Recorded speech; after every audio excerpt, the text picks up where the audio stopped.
This is my most expensive and smallest MOC I've ever built. And I just released instructions for this build on my Rebrickable page, so you can go ahead and either click the link down in the description or search me on Rebrickable. The nice thing is, if you want to build this in any other color, all you have to do is swap out the 1x1 and the 1x2 bricks and you're set. So why did I spend as much on this build as I did when I could have bought sets like the Mos Eisley Cantina, the Disney Castle, the Republic Gunship, or a whole bunch of other sets? Well, the cost of the build is largely due to its color, sand red. And if you're not familiar with sand red, let me give you the 20-second overview. The color sand red was only in production for 3 years from 2001 to 2004 and appeared mostly in Life on Mars, Harry Potter, and Star Wars sets, as well as 7 different bulk sets, and it was used in 2 minifigures before being phased out in 2004. So it's been 19 years since Sand Red was produced, so if you want to buy the bricks today, it is not cheap, and on Bricklink for the 1x2 bricks, there is only a total of 11 sellers.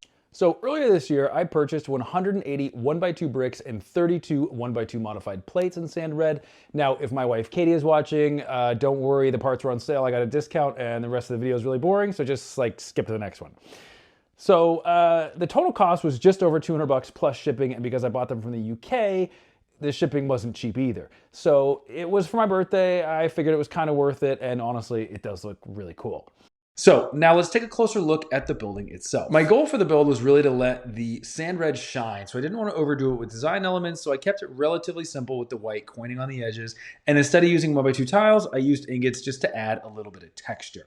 Now, in order to save on sand red and break up the facade a little bit, I went with a simple light bluish gray base with a little deteriorating tile detail just to provide some contrast and texture.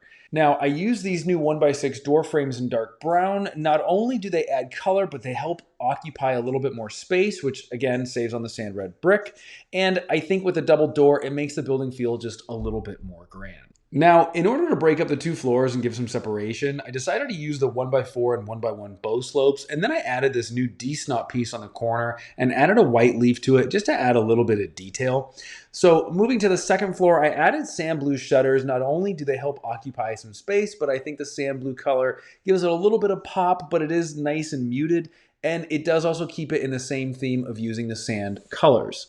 Now moving to the narrow side of the building, I kept it relatively simple, but I did want to add a little bit of detail over here. So I used the modified sand red plates, as well as added the dark green leaves just to add some landscaping and a little bit of weight in terms of color.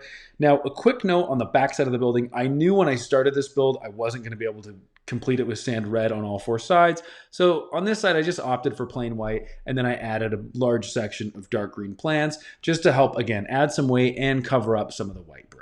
Now, to give the building some modulation, I added this balcony, and to be honest, the more I look at it, the more I like it. However, the sand green hot dogs don't feel very realistic in terms of a railing design or color, but for now, I like it, and again, I liked being able to use another one of the sand colors. So now moving to the roof, I built this entire building in pretty much one sitting the night before BrickCon. So I went for a really simple rooftop patio. I added in the bars for the railings, and I used snot bricks on the edges to attach the white leaves to it. And then I took the wine barrel tables from my wine bar MOC, added those, and you can see it's a really simple assembly, just the Technic axle, the disc, and the barrel. And because the barrel has a Technic axle on the bottom, it fits perfectly. Now, moving on to the second most costly part of the build, the potted plants, which looking at it, you wouldn't think so. However, the 1x1 dark green flower piece currently only comes in 1 set. So a couple weeks before BrickCon, when I was kind of trying to think about what I wanted to build, I knew that I really wanted those dark green flower pieces for something, and I didn't know what, but I bought the set. So yeah, the sand red and the flower pieces alone took the cost of the build just over 350 bucks. Then you factor in the rest of the cost of the parts and the lighting and so on and so forth, and it's definitely over the $400 mark. So let me know what you guys think. Was this totally stupid and not worth it, or do you think it's worth it?